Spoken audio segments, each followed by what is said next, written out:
are you doing? Excuse me. What are you doing the rest of your life? Consider Catholic priesthood. That was a sign on a billboard on the Illinois Tollway 30 years ago, and it's why I am here today. Why I've been honored to be a deacon at this parish for 30 years, celebrating my 30th anniversary on the 1st of May, 1993. But a little history first. It was February of 1990, and I was just driving home from Joliet from work. And I had a good job, making good money. My youngest son was going to go, was finishing up in college. I was somewhat fat, dumb, and happy. My wife and I had been involved in every conceivable ministry in Our Lady of Perpetual Help. But there was something missing from my life. There was something missing. I really couldn't put my finger on it.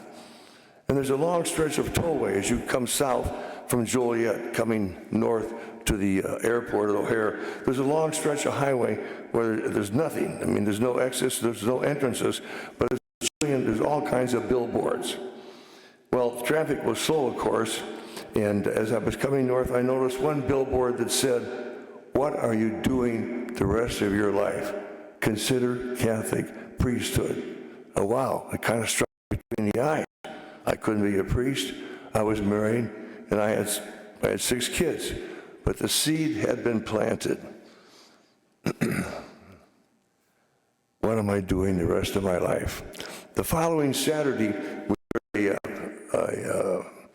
a party, and one of my good friends, Ang Shank, came up, and she said, "Jim, have you ever considered being a deacon?" I said, "A what?" She said, "A deacon." I had no idea what a deacon was. The only deacon I could remember was St. Stephen, who was stoned to death, the first martyr, and his gospel was always after the first day after Christmas. So so Ann really helped me on that one. But anyway, the following Wednesday was Ash Wednesday, and my wife and I were coming to Mass. It was in Our Lady's Chapel in those days. And just before Mass, Father Dave Dowell, one of our great associate priests, came up to me and said, "Jim, there's an exploratory meeting next week up at Mundelein Seminary regarding the diaconate. Would you be interested?" And without any thought at all, I blurted out, "Yes, I would be." Well, Patty sat down next to me in the pew. She said, "What's he talking about? What's he talking? I don't know. What's he talking? I don't know." So after Mass, Dave explained the situation to us. We went to the meeting, and the Spirit was moving within us. We both accepted the call, and we were, of course, accepted into the diaconate formation.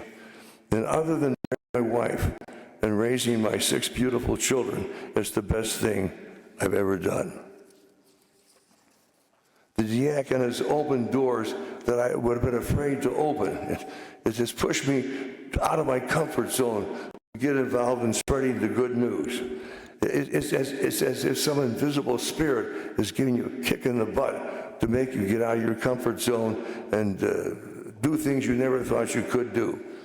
Needless to say, none of this would have been possible without my wife's support, love, and assistance of my bride of 66 years. In fact, we celebrate number 66 on May 11th.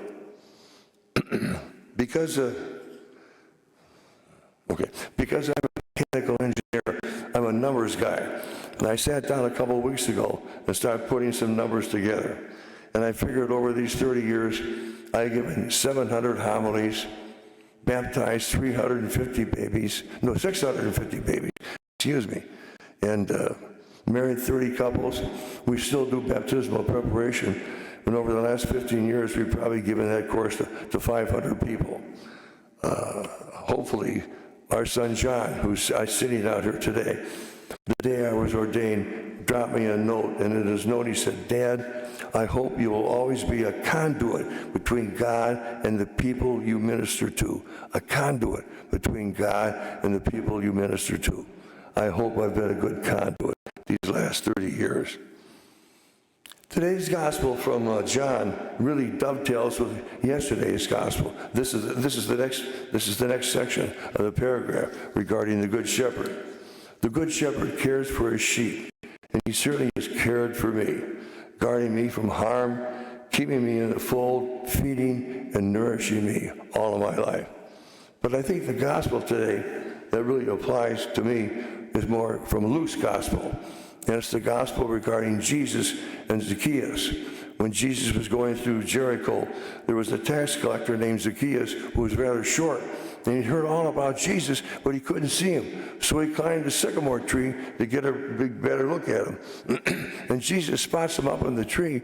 He said, Zacchaeus, come on down here. I'm calling you. I want to talk to you. Zacchaeus' life was changed forever. He heard the call.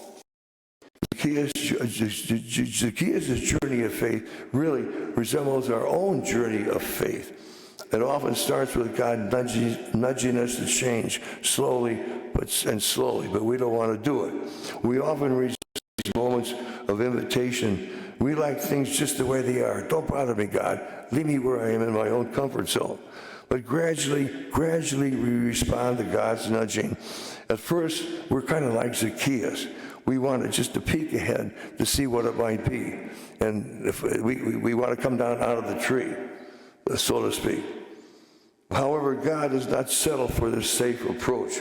God wants us to move out of our comfort zone and leave behind some of our former beliefs and climb our own sycamore tree.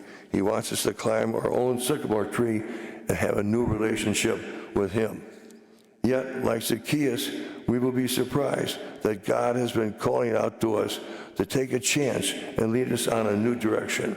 Jesus is calling us, calling every one of us. He's calling you. He's calling you. Zoe, He's calling you. He's calling you. Jesus is all calling us. So the question is, what are you doing the rest of your life?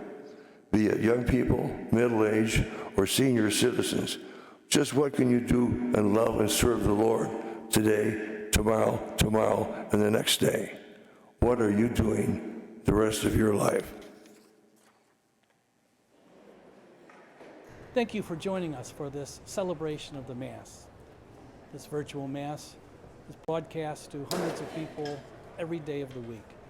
You know, over 100 years ago, the very first celebrations of the Mass took place on the second floor of the Glenview Public House. It's been inconceivable that 100 years later, we would be reaching so many people all over the world through this technology.